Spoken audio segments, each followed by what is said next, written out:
Yeah, so if you're wondering why there isn't any sort of Nirvana covers, it's not because I've been like my videos get blocked or anything. It's because I cannot get the right sound. Um, it just either gets super boomy or it gets very thin immediately, and it doesn't sound anything like I really want it to.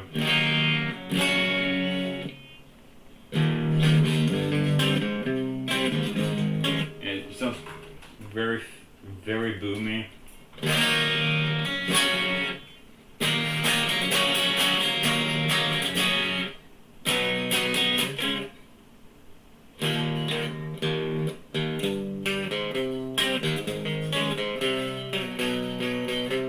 And it's set to the exact same settings as Nirvana guitars. I think it probably can go now.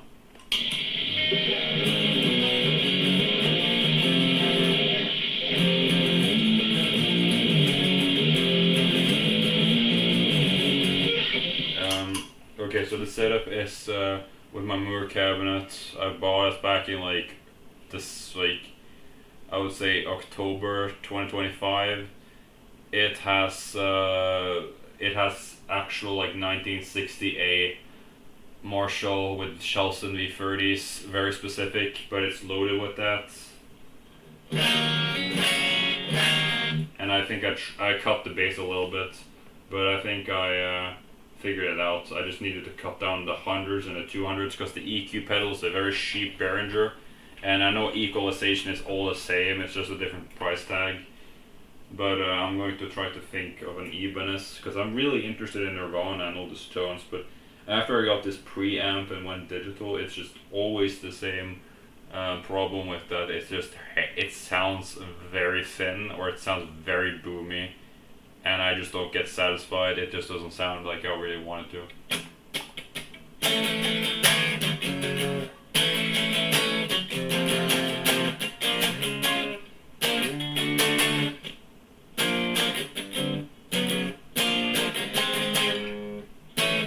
I think it.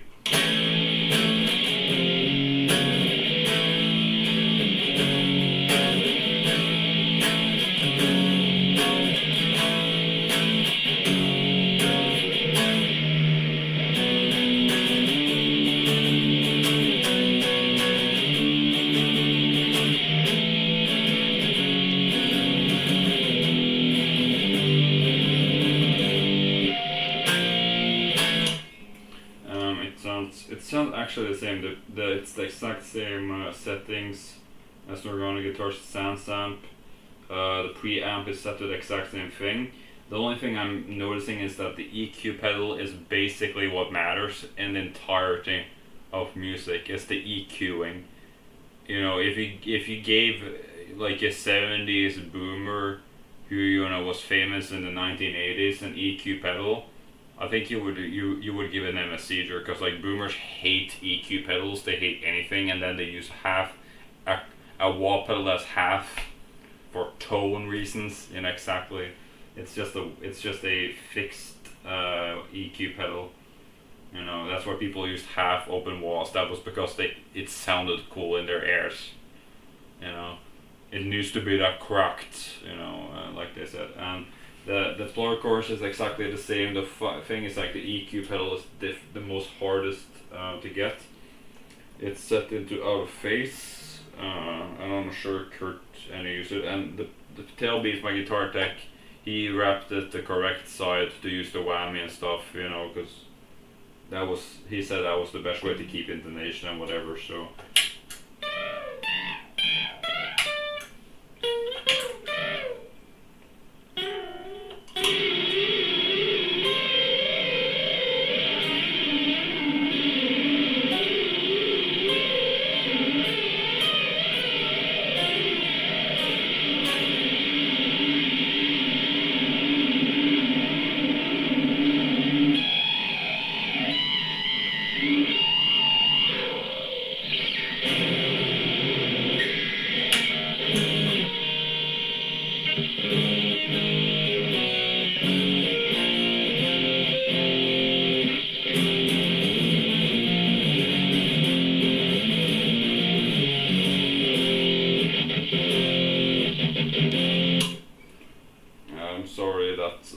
have hand pains.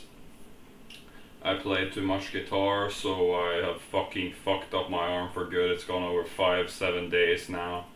I'm thinking about going to the doctor to check it out. It's like actually, it's here. The whole arm hair is getting really bad. When I play guitar, it's really annoying. It's almost drives me nuts. It makes me want to quit guitar. Like you get permanent pains before you even make your first album. It's like because you're so fixed on gear and all this bullshit. Yeah, sorry for being rude and angry and all this stuff, but I get also a lot of blood and stuff here. You can see that my arms are veiny as heck, you know. But I've basically heard from any sort of guitar player you will get hand pains if you even try to play remotely more than like 20 minutes, and that's sort of for me 20 minutes is literally nothing, you know. So like fuck me. But actually I dialed out the hundreds and 200s. Now it sounds a little bit cool, but it's the pedal board, and that's the reason why you don't hear that much Nirvana, because I'm very shy when it comes to not perfecting the tones. If it doesn't sound good to my ear, I won't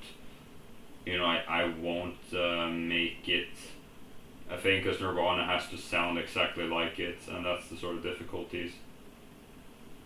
Yeah, I have a lot of bloods in my veins. That's kind of weird. Ugh. Like, maybe that's because it hurts, just so much blood. And look at it, it's like crazy.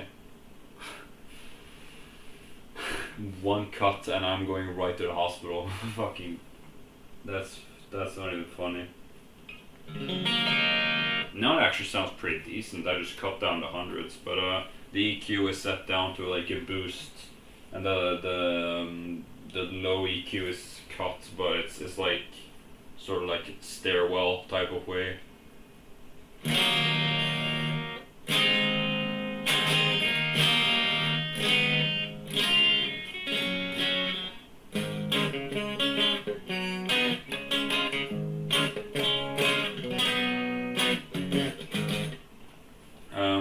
Actually, the Marshall cabinets, I was really angry because like I downloaded the Marshall cabinets from the Moyer store, and it didn't sound anything like I wanted to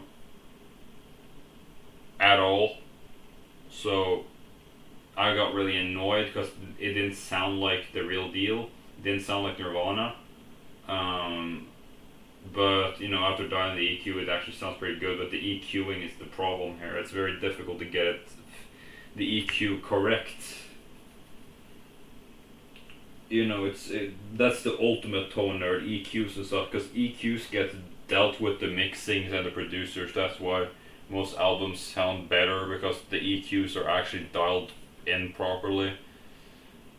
But EQ pedals are basically the secret ingredient, the secret sauce. It's all EQ pedals and all this stupid stuff, and it's way harder when you think it is, because you have 6 different options, and you know, each controlling different hertz.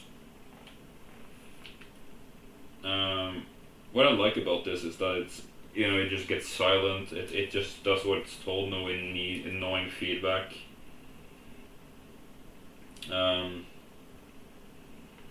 The preamp does a really good way to get the right sound, because I have to get it overseas, and I just can't afford it, honestly. It's not something I would waste my money on getting like one of those pedals, because it might go outdated, but I found a good used market deal on this thing, and I'm really satisfied with the preamp. It's exactly what I was looking for. But the cabinet actually sounds now good.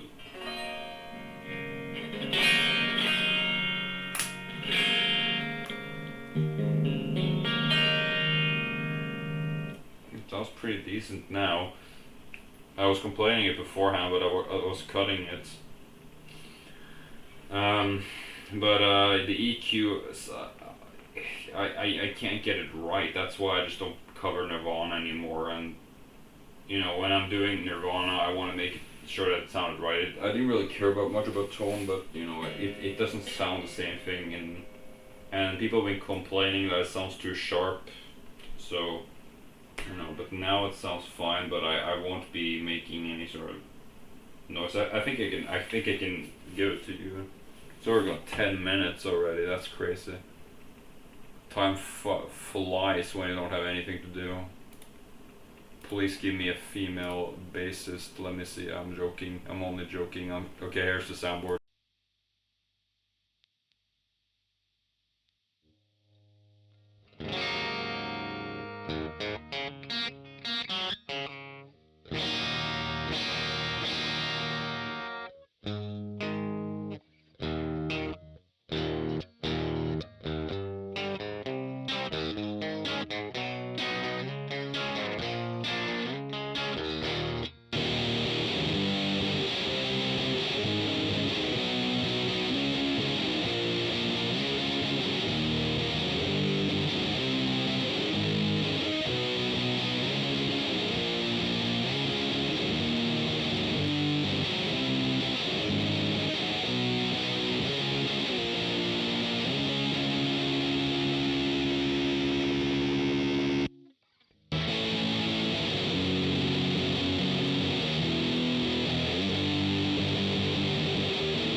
Yeah, so you see the problem when I was driving the EQ, and like it says it's give it a mild boost, but when I give it a mild boost, even like put it at zero, will sound like you're a boombox. It'll literally sound like a boombox. It's really stupid. I don't know why. But I don't really know, but I've been trying to look for this evenness. Maybe they'll fix the whole thing, because like, this is my dream pedal board, but I just can't get it to sound good.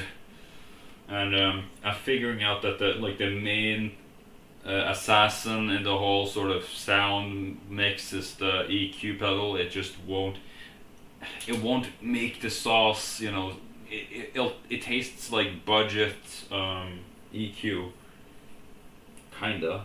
It's you know, but I'm not sure. I'm not sure, but that's the reason why I just don't make personally an Nirvana, because like I've been trying to get the Yordar Tour sound for so long now, because like I finally have the live type sound which I've been looking for with this preamp, but it's a little bit difficult to get the EQ right, and I am not sure if it's just worth dolling with a new EQ pedal. I've never had a different EQ pedal, so maybe I'll go into this and check it out, but I'm not sure. But why not? Well, I could sell it if I don't like it, but I saw it that someone tested out this new EQ pedal, the Ibanez one. I've been and it's actually fairly inexpensive as an EQ pedal. It actually costs like almost just two double the behringer one. So Ibanez actually can make something budget and actually sometimes good things. Ibanez has a bad reputation nowadays. But let me check. Maybe that'll be my next project, trying to get the Ibanez right. But like this is just like my passion project, because I cannot get it to sound right. That's why I've been sitting in the back rooms, or back of that table over there. So yeah, that's pretty much it. The other preamp I sold because it just wouldn't sound anything, and I just learned you can actually download other types of sort of preamp modes. So it wasn't really that bad, but like, what if I could have changed it to a Mesa Boogie preamp style? Maybe, but that's no longer the case. But I have a better amp, I guess, better preamp, but I'm not sure. But it was just a bunch of Metallica and AC/DC anyways on that sort of store. But that's pretty much it.